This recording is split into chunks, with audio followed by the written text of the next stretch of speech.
कांग्रेस के साथ ही बाकी विपक्षी पार्टियां जिन आरएसएस प्रमुख को पानी पी पी कर गालियां देती हैं, उन्हें आरएसएस प्रमुख ने ऐसा बयान दिया है जो विपक्षी पार्टियों और आरएसएस प्रमुख को गालियां देने वालों के मुंह पर जोरदार तमाचा है। उन सभी के लिए जोरदार झटका है जो आरएसएस के नाम पर अपनी राजनीति चमकाना चाहते हैं। तो क्या कहा है आरएसएस प्रमुख ने, जिसके बाद सियासत ने एक नया मोड़ ले लिया है, सब कुछ आपको हमारी स्पेशल स्टोरी में बताते हैं।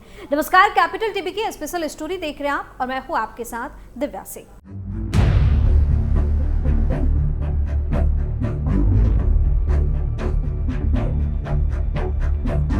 पिछले कुछ महीनों से देश भर में मंदिर मस्जिद विवाद काफी ज्यादा ही गहराता जा रहा है।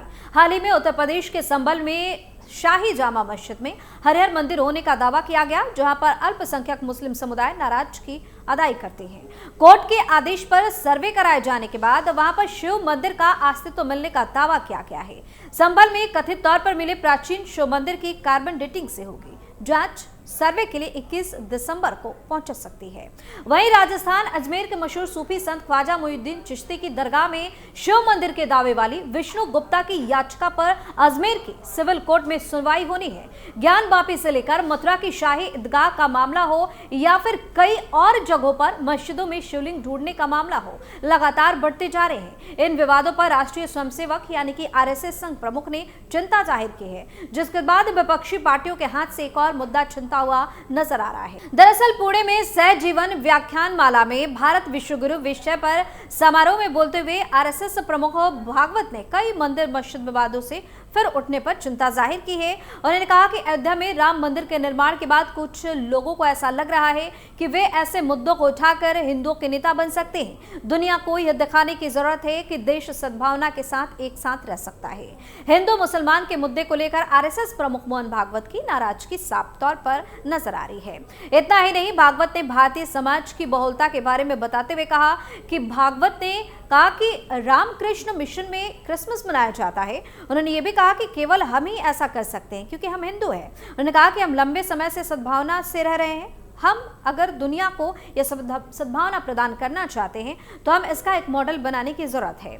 राम मंदिर के निर्माण के बाद कुछ लोगों को लगता है कि वे नई जगहों पर इसी तरह के मुद्दों को उठाकर हिंदुओं के नेता बन सकते हैं। यह स्वीकार्य नहीं है। राम मंदिर क्यों बना? इतना ही नहीं, मोहन भागवत ने कहा कि राम मंदिर का निर्माण इसलिए किया गया है क्योंकि यह सभी हिंदुओं की आस्था का विषय था। उन्होंने विशेष स्थल का उल्लेख किए बिना कहा कि हर दिन एक नया मामला विवाद उठाया जा रहा है। इसकी अनुमति कैसे दी जा सकती है? यह जारी नहीं रह सकता। भारत को यह दिखाने की जरूरत है कि हम एक साथ रह सकते हैं। हाल के दिनों में मंदिरों का पता लगाने के लिए मस्जिदों के सर्वेक्षण की कई मांगे अदालतों तक पहुंची है। हालांकि भागवत के बयान में किसी का नाम नहीं लिया गया, लेकिन उनके बयान से साफ पता चलता है कि हाल ही में हुए मस्जिद में मंदिर ढूंढने के मामले पर उनका फोकस था। बात यहीं पर खत्म नहीं होती है, क्योंकि मोहन भागवत ने आगे कहा कि कुछ लोग चाहते हैं कि पुराना शासन वापस आ जाए, लेकिन अब देश संविधान के अनुसार चलता है। इस व्यवस्था में लोग अपने प्रतिनिधि चुनते हैं जो सरकार चलाते हैं। आधिपत्य के दिन चले गए। उन्होंने कहा कि मुगल बादशाह औरंगजेब का शासन भी इसी तरह की कट्टरता से पहचाना जाता था। हालांकि उनके वंशज बहादुर शाह जफर ने 1857 में गोहत्या पर प्रतिबंध लगा दिया था। अंग्रेजों ने समुदायों के बीच दरार पैदा की। इतना ही नहीं, मोहन भागवत ने आगे कहा कि यह तय हुआ था कि अयोध्या में राम मंदिर हिंदुओं को दिया जाना चाहिए, लेकिन अंग्रेजों को इसकी भनक लग गई और उन्होंने दोनों समुदाय के बीच दरार पैदा कर दी तब से अलगाववाद की भावना अस्तित्व में आई। नतीजतन पाकिस्तान अस्तित्व में आया। उन्होंने जोर देकर कहा कि उग्रवाद, आक्रामकता, बल प्रयोग और दूसरों के देवताओं का अपमान करना हमारी संस्कृति नहीं है। मोहन भागवत ने आगे कहा कि अगर खुद को भारतीय मानते हैं तो वर्चस्व की भाषा का इस्तेमाल क्यों हो रहा है? कौन अल्पसंख्यक है और कौन बहुसंख्यक? यहाँ सभी कानून के सामने समान हैं। उन्होंने कहा कि बाहर से आए कुछ समूह अपने साथ कट्टरता लेकर आए हैं और वे चाहते हैं कि उनका पुराना शासन वापस आ जाए, लेकिन अब देश संविधान के अनुसार चलता है।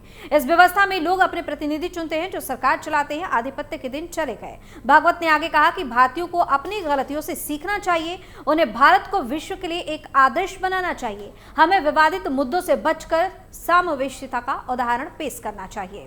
राम मंदिर आस्था का विषय था और हिंदुओं को लगता था कि इसका निर्माण होना चाहिए।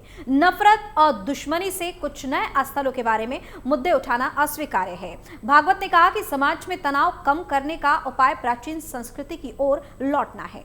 जनसंख्या पर भी दिया बयान। इतना ही नहीं, राष्ट्रीय स्वयंसेवक संघ के प्रमुख मोहन भागवत ने कहा कि भारत को अक्सर अपने अल्पसंख्यकों के मुद्दों का समाधान करने की सलाह दी जाती है, लेकिन अब हम देख रहे हैं कि दूसरे देशों में अल्पसंख्यक समुदाय किस स्थिति का सामना कर रहे हैं। विश्व शांति की बात करके आधिपत्य स्थापित करने का प्रयास किया जा रहा है।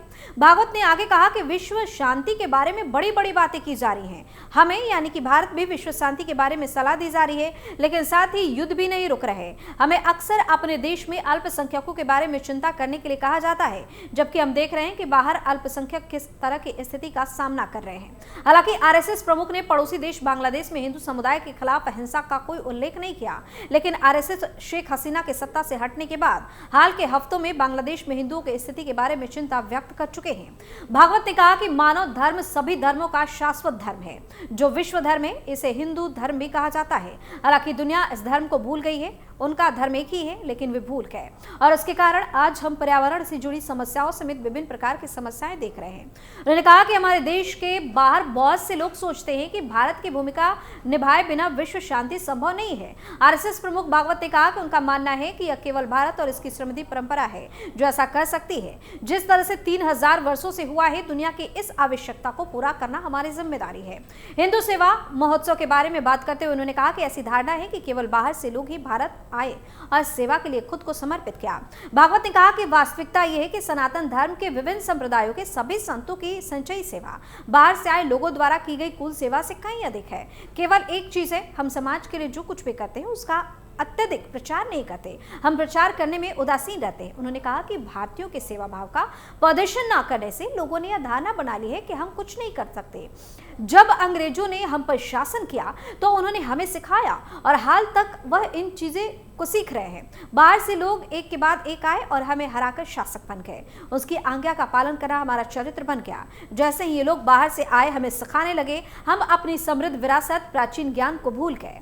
मोहन भागवत ने लोगों को सिर्फ खुद के बारे में सोचने के खिलाफ चेतावनी देते हुए कहा कि इससे जनसंख्या में गिरावट आ रही है। आरएसएस प्रमुख ने कहा कि सिर्फ खुद के बारे में सोचने वाले लोग परिवार नहीं चाहते, वे सोचते हैं शादी क्यों करनी चाहिए, उन्हें किसी का गुलाम क्यों बनना चाहिए। हाँ, करियर भी महत्वपूर्ण है, लेकिन किसी को सिर्फ और सिर्फ खुद के बारे में नहीं सोचना चाहिए, क्योंकि व्यक्ति, समाज, पर्यावरण, ईश्वर और देश के कारण है और हम उनके बहुत आभारी हैं। इस वजह से हमारी संख्या घट रही है, इसके लिए कोई और कारण नहीं है। वैसे आपको बता दें कि मोहन भागवत ने पहली बार जनसंख्या को लेकर बयान नहीं दिया है। अभी हाल ही में भागवत ने कुछ दिन पहले जनसंख्या वृद्धि दर से गिरावट पर चिंता जताई थी। उन्होंने कहा था कि अगर जनसंख्या वृद्धि दर 2.1 से कम हुई तो समाज खत्म हो जाएगा।